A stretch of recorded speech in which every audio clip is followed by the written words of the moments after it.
যাই হোক, এখানে নাকি অনেক প্রজাপতি থাকে, কিন্তু আমি একটার বেশি প্রজাপতি দেখিনি। আর এটা নাকি প্রজাপতির সিজন না, প্রজাপতির সিজন জুন জুলাই মাসে, তাই হয়তো আমরা দেখতে পারিনি। এগুলো আমরা এই বাগানে যত গাছ লাগানো আছে না, এই সমস্ত গাছ থেকে এগুলো কালেক্ট করে নিয়ে আসি। কালেক্ট করে নিয়ে এসে এখানে এইভাবে রাখা হয়। এটা আমাদের ল্যাবরেটরি, এখানে রেখে কাজটা করা হয় আর কি। ওর পিউপা, ওই লার্ভাটাই পরের স্টেজ হচ্ছে এটা পিউপা। এবার এটার ভিতরেই প্রজাপতিটা এখন তৈরি হচ্ছে। যখন ম্যাচিওর হবে এখান থেকেই প্রজাপতি ফেটে বেরোয়। যখন প্রজাপতি বেরোয় আমরা আবার এখানেই ছেড়ে দিই, এই বাগানে আবার ছেড়ে দেওয়া হয়। তোমরা তো সব শুনলেই যে এটার সিজন এখন না, জুন জুলাই মাসে।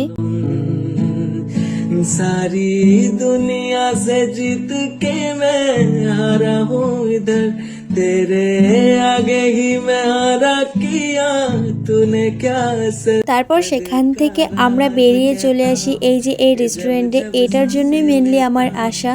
तेरा ही नाम लेता हूँ। তো তারপর আমরা মেনু কার্ড দেখছিলাম, আর